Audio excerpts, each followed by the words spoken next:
Hello folks. Right, I've just been going through some old reports I've put up and I came across this, which is very interesting.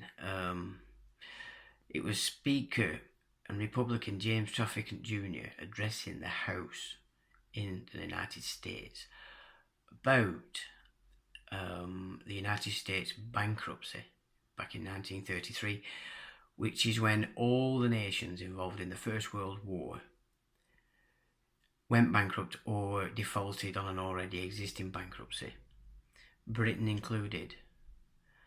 In 1933, the same time Roosevelt came in on a New Deal, and at the same time as Adolf Hitler came in on a New Deal. So 1933, there's your Masonic signature, and you've got Hitler, Roosevelt, and bankruptcy. And there's a major, serious connection there, especially when you consider Mussolini, when asked to define fascism, basically said it should be more called corporatism, when the corporations merge with the domestic system, then fascism is in place. And that's according to Benito Mussolini, and he would have known. What James said was basically he sets out the format as to what it actually means when you're bankrupt, when your government is bankrupt. This is the protocols under which that government from that point on exists. And it is important because we still believe here in Britain that our politicians actually work for us. Well, they don't. The moment you've given them your vote, they then take an oath to a fictitious title, Queen Elizabeth II. Okay, that's not Elizabeth Alexander Mary Windsor. That's a woman who holds the office, yes, of monarch. It's a fiction. It's one off and away from man or woman. Napoleon demolished the monarchies in Europe. They kept the British monarchy going and the Dutch monarchy going, just to keep some idea that there was still a vestige of Protestantism alive in the West. So let's have a look at what James Traficant said in relation to telling us what a bankrupt government is doing. Mr. Speaker, we are here now in Chapter 11. Members of Congress are official trustees presiding over the greatest reorganisation of any bankrupt entity in world history, the US government. We are setting forth hopeful blueprint for our future. There are some who say it is a coroner's report that will lead to our demise. It is an established fact that the United States federal government has been dissolved by the Emergency Banking Act, March 9th, 1933, declared by President Roosevelt, being bankrupt and insolvent, a joint resolution to suspend the gold standard and abrogate the gold clause, dissolved the sovereign authority of the United States and the official capacities of all United States government officers and departments, and is further evidence that the United States federal government exists today in name only. So instead of it being de jure government, exactly as it is, it's de facto, so it's pretending to be. Okay, and we use the term de facto to present that fact. The receivers of the United States bankruptcy are the international bankers via the United Nations, the World Bank and the International Monetary Fund. Bearing in mind, standing above the World Bank and the IMF is the Bank for International Settlements. That is the private fund that was put up by private investors in 1933, to which governments could apply for credit. So that's what the World Bank and the International Monetary Fund is. They're just two divisions of the Bank for International Settlements, which administers the fund that all the governments took credit from. And then, as you know, they took all that credit and then took us to war. So that just put us into debt. All the nations that were already bankrupt, set them to war, just got a whole lot worse. So Napoleon dealt with the monarchies The First and Second World Wars was dealing with governments and economies, and industry, which they had to do because everything was going to be moved and has been moved to the east. So he continues, this new form of government is known as a democracy, being an established socialist communist order under a new governor for America. This act was instituted and established by transferring and/or placing the office of the Secretary of Treasury to that of the Governor of the International Monetary Fund. Okay, and then it just tells you what the law is. The US Secretary of Treasury receives no compensation for representing the United States. Gold and silver was such a powerful money during the founding of the United States of America that the founding fathers declared that only gold or silver coins may be money in America. Since gold and silver coins are heavy and inconvenient for a lot of transactions, they were stored in banks and a claimed check was issued as a money substitute. People traded their coupons as money or currency. Currency is not money, but a money substitute. Redeemable currency must promise to pay $1 equivalent in gold or silver money. Federal Reserve notes make no such promises and are not money. A Federal Reserve note is a debt obligation of the federal United States government, not money. The federal United States government and the US Congress were not and have never been authorized by the Constitution for the United States of America to issue currency of any kind, only lawful money. Now, this was the same in England before our Civil War. A big part of the Civil War was to remove the laws on usury so they could install the Bank of England. And obviously Cromwell as well gave Parliament precedent as a body that could organise the nation.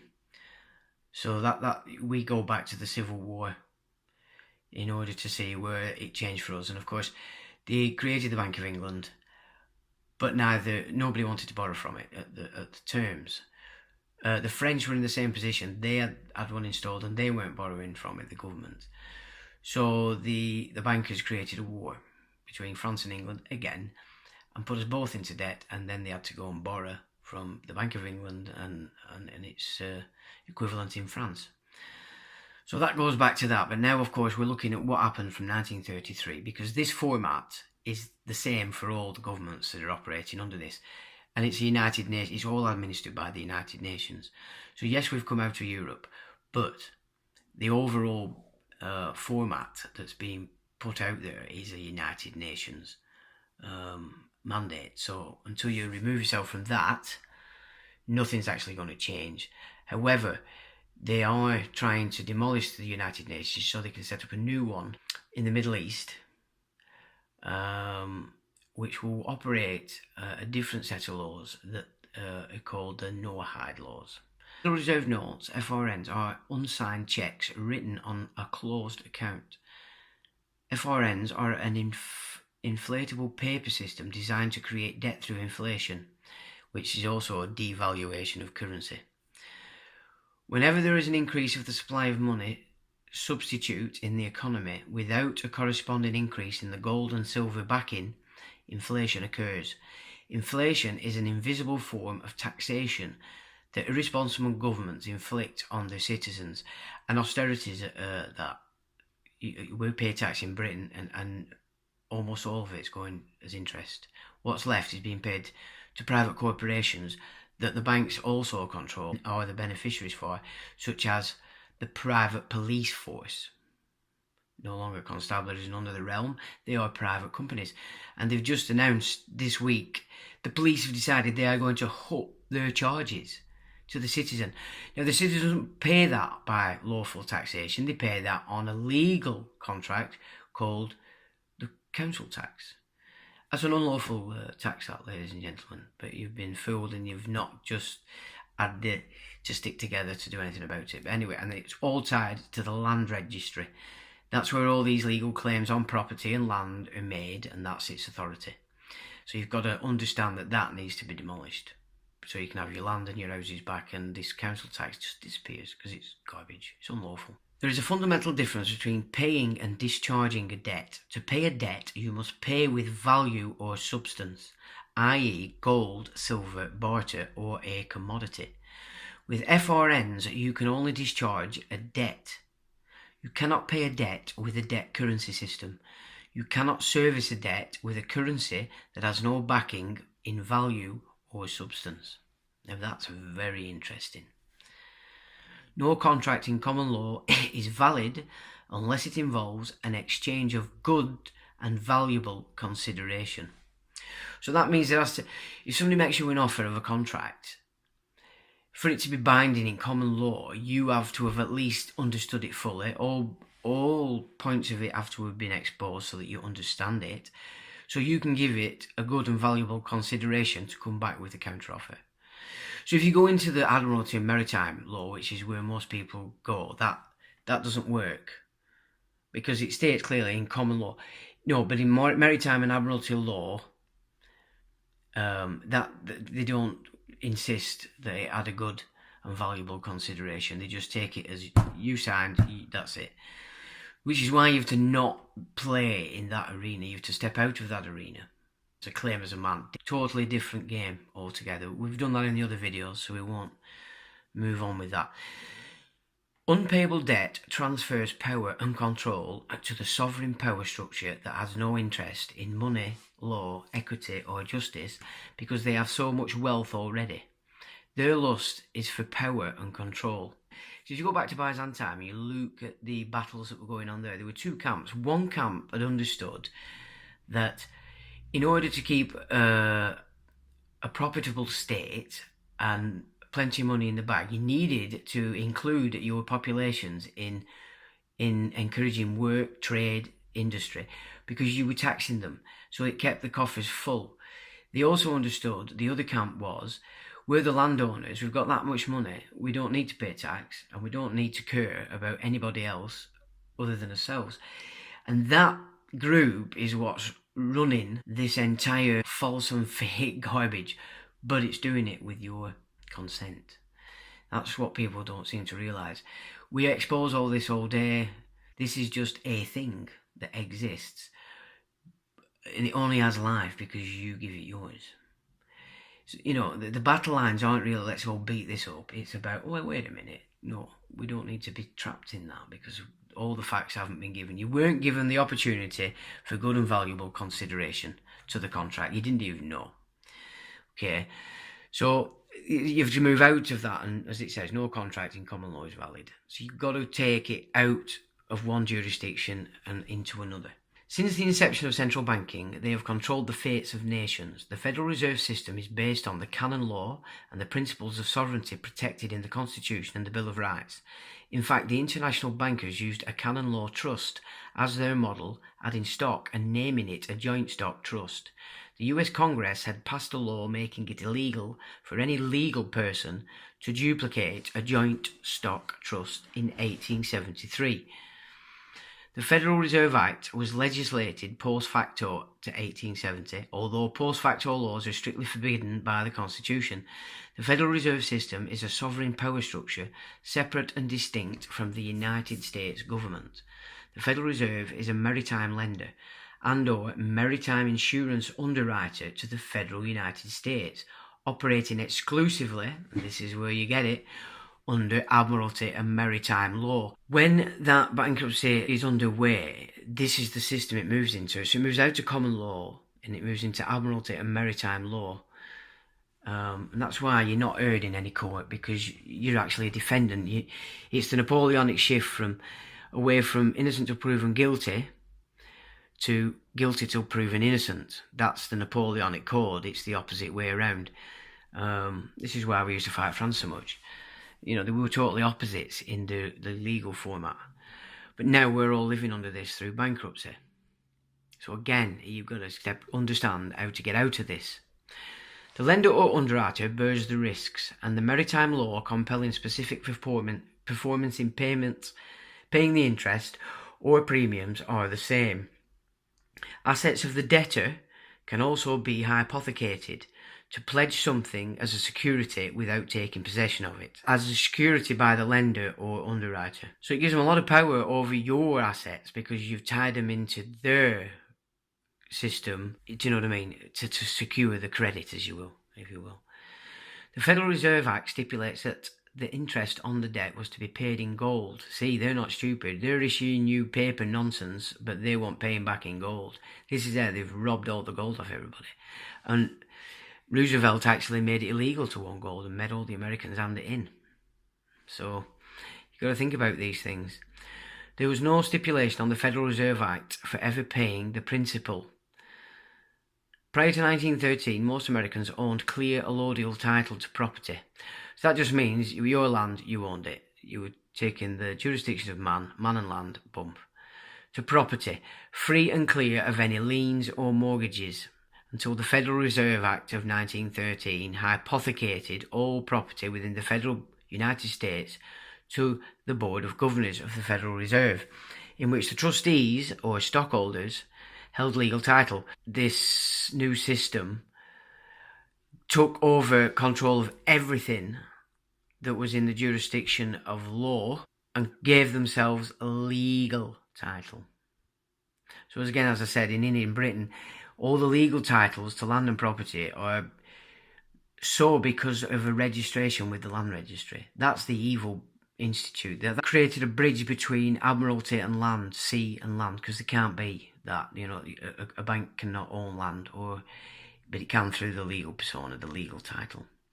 The US citizen, tenant, franchisee, so you're a tenant now, you're not owner, was registered as a beneficiary of the trust via his or her birth certificate. Go back to one of the last videos is about title. There I explained to you that the title under Rome and the canon, which operates according to land law properly, where you're a allodial title to it, they created a title off that they call a birth certificate, and that then is what ties you as a beneficiary, not of Rome and of your own property and assets, but of this new system put in under the bankruptcy. So that's what they've done with that title. It's still a register and title to the land that you've got, but now the land in the legal system is not owned by the nation. It's owned by this corporation, this banking system that they've got set up. So, you know, it's when you start to see it like that, then you can understand that you don't actually have to shit yourself at the idea that you've got a birth certificate. Because the birth certificate is taken off the original title.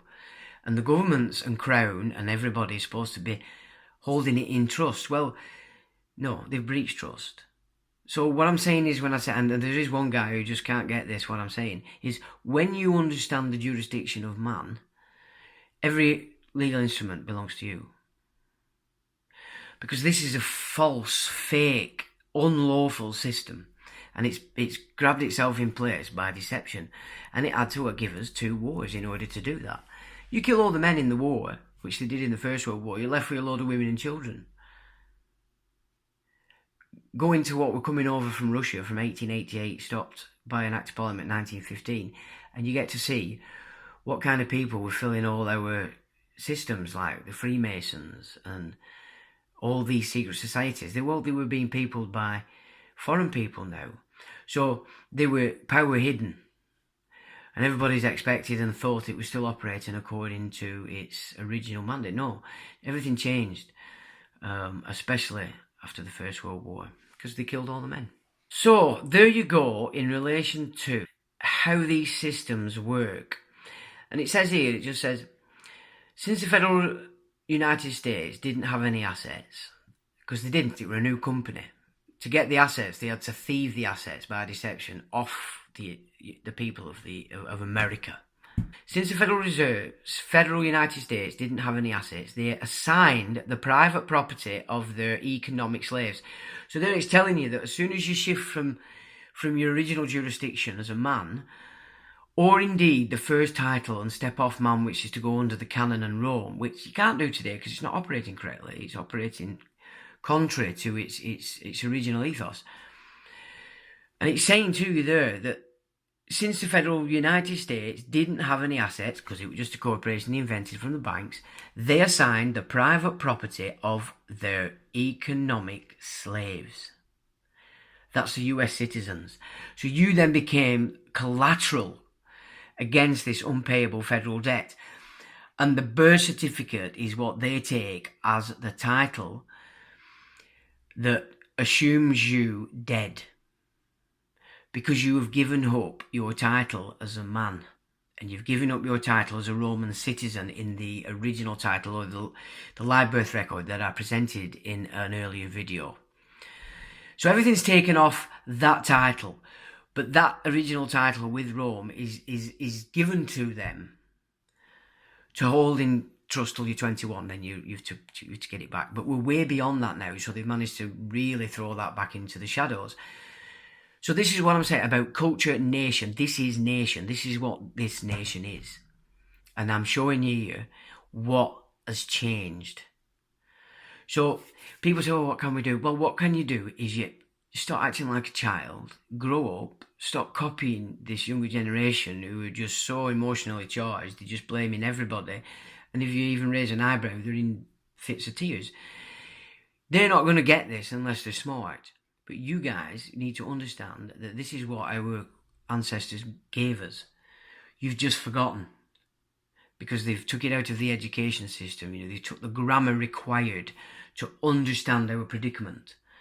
Yeah, and a big part of that was removing Latin, because when you understand the Latin language, there's a language, and then there's what they call dog Latin, which is judge law. It's garbage. It's fictitious. It's put in a hieroglyph with a written language. Well, you can't have two different languages operating on any piece of paperwork, because it has no standing.